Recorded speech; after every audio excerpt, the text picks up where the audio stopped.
রাত তখন ১:৩০। আপনার চারপাশ পুরো নিস্তব্ধ।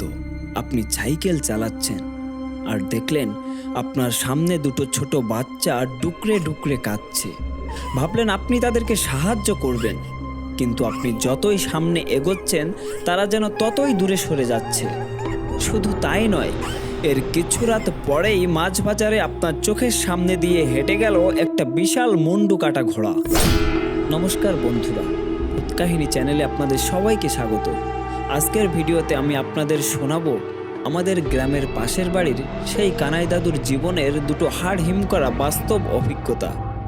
দাদু নিজে এই ঘটনাগুলো আমাকে শুনিয়েছেন, আর আমি গ্যারেন্টি দিয়ে বলতে পারি এই ভিডিওটি দেখার পর নির্জন রাস্তায় একা চলতে আপনারও গা ছমছম করবে। চলুন সরাসরি চলে যাই কানাই দাদুর সেই অদ্ভুত অভিজ্ঞতার দিনগুলোতে। কানাই দাদু পেশায় ময়রা হওয়ায় তার নাম ছিল কানাই ময়রা। সবাই তাকে কানাই দাদু বলেই ডাকত। পেশায় তিনি ছিলেন একজন ময়রা, অর্থাৎ হোটেল বা মিষ্টির দোকানে মিষ্টি বানানোর কাজ করতেন। গ্রামের কাছের বাজারে একটা পুরনো মিষ্টির দোকানে তিনি বহু বছর ধরে কাজ করতেন, কিন্তু সমস্যা ছিল তার কাজের জায়গাটা বাড়ি থেকে বেশ দূরে, প্রায় 5 থেকে 6 কিলোমিটারের পথ।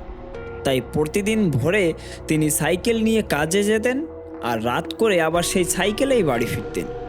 সেদিনও অন্য দিনের মতোই কাজ চলছিল। দোকানে সারাদিন মিষ্টি বানানো, দুধ জাল দেওয়া, ছানা কাটা এসব কাজ করতে করতে রাত অনেক হয়ে গিয়েছিল। সব কাজ শেষ করে যখন তিনি দোকান থেকে বেরোলেন, ঘড়িতে তখন প্রায় রাত 1:30। বাজার তখন প্রায় সম্পূর্ণ ফাঁকা। একটা দুটো কুকুর রাস্তার পাশে শুয়েছিল, আর দূরে কোথাও একটা কেরোসিনের বাতি মিটমিট করে জ্বলছিল। কানাই দাদু সাইকেলে উঠে ধীরে ধীরে বাড়ির দিকে রওনা দিলেন। বাজার পেরিয়ে কিছুটা এগোলেই একটা লম্বা নির্জন রাস্তা। রাস্তার দুই পাশে ধানের ক্ষেত, আর মাঝে মাঝে অনেক বাঁশঝাড়।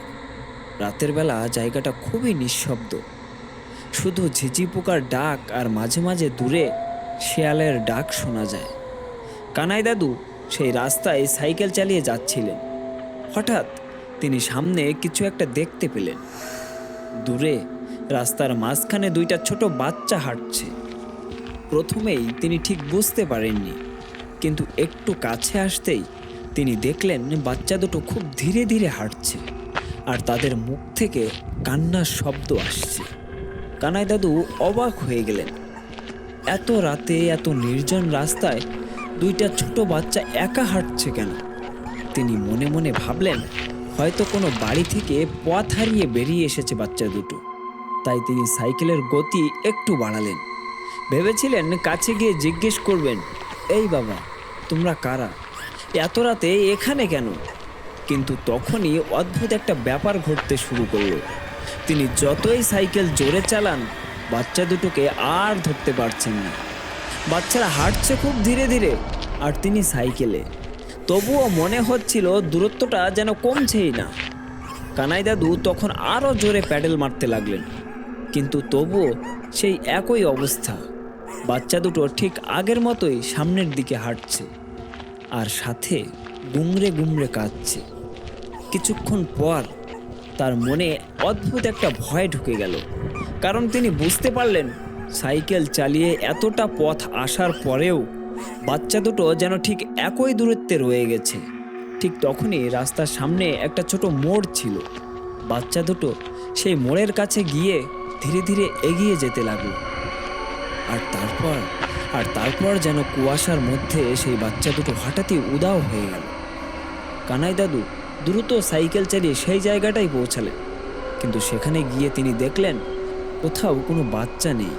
চারপাশে শুধু অন্ধকার, ধানের ক্ষেত আর নিস্তব্ধতা।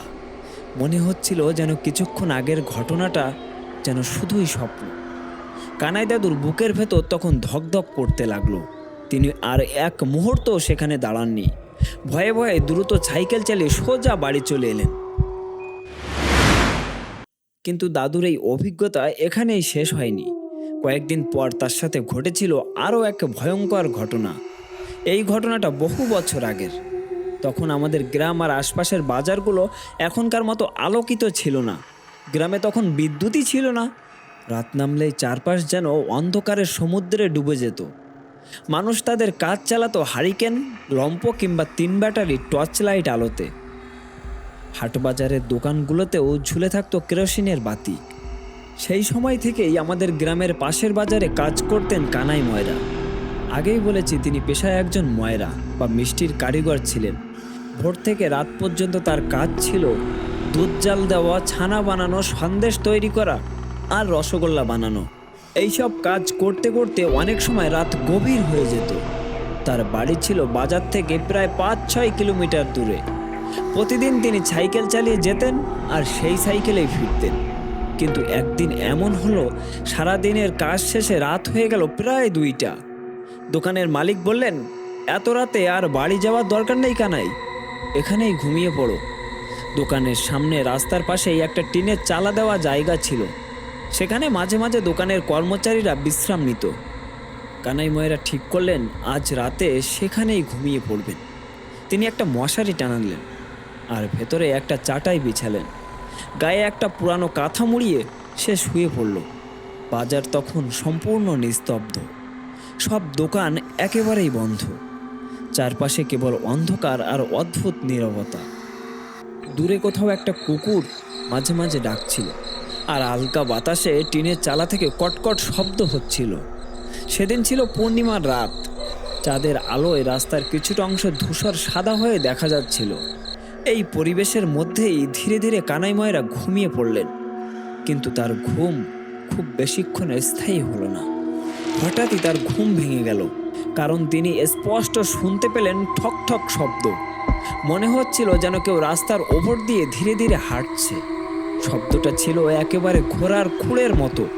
প্রথমে তিনি ভাবলেন হয়তো কোনো লোক ঘোড়া নিয়ে যাচ্ছে, কিন্তু পরক্ষণেই তার মনে প্রশ্ন জাগলো, এত গভীর রাতে কে ঘোড়া নিয়ে যাবে এই ফাঁকা রাস্তায়? কৌতূহল সামলাতে না পেরে তিনি ধীরে ধীরে পাশ ফিরে তাকালেন। আর ঠিক তখনই তার চোখের সামনে যে দৃশ্যটা ধরা দিল তা তাকে ভয়ে সেখানেই জমিয়ে দিল। রাস্তার ওপর দিয়ে একটা বাদামি রঙের ঘোড়া ধীরে ধীরে হাঁটছে। চাঁদের আলোয় ঘোড়াটার শরীর পরিষ্কার দেখা যাচ্ছিল, কিন্তু সব কিছু ঠিক থাকলেও একটা জায়গায় কানাই দাদু ভয়ে প্রায় মরে যাওয়ার মতো অবস্থা হলো। সে দেখে ঘোড়াটার কোনো মাথা নেই।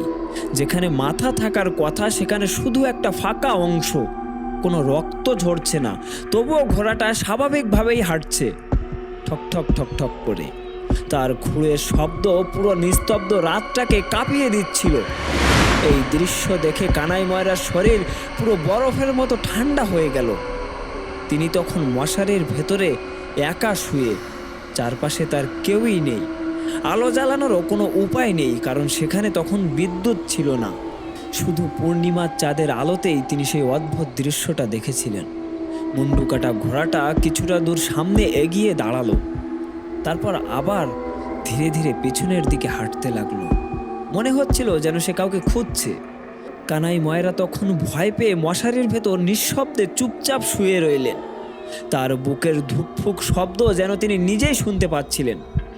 ঠিক তখনই দূরে আবার কিছু নড়াচড়া দেখতে পেলেন। চাঁদের আলোয় দেখা গেল 2টা লম্বা মানুষের মতো ছায়া ধীরে ধীরে এগিয়ে আসছে সেই মুন্ডু কাটা ঘোড়ার দিকে। তাদের উচ্চতা যেন স্বাভাবিক মানুষের চেয়ে অনেক বেশি। তারা যখন সেই মুন্ডু কাটা ঘোড়াটার দিকে এগিয়ে আসছিল, তাদের সাথে ছিল আরেকটা সাদা রঙের মুন্ডু কাটা ঘোড়া।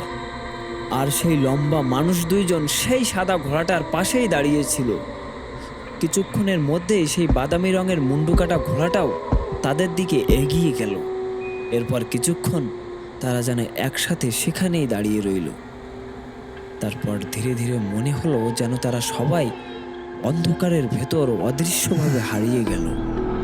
আর কয়েক মুহূর্তের মধ্যেই রাস্তা আবার সম্পূর্ণ ফাঁকা হয়ে গেল। কোনো ঘোড়া নেই, কোনো মানুষ নেই, শুধু রাতের নিস্তব্ধতা।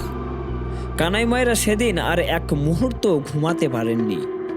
ভোরের আলো ফোটার আগ পর্যন্ত তিনি শুধু মশারির ভেতর শুয়ে চুপচাপ সেই রাস্তার দিকে তাকিয়েছিলেন। তিনি আমাকে বলেন, এই ঘটনাটা তিনি আজও পর্যন্ত কারোর সাথে শেয়ার করেননি।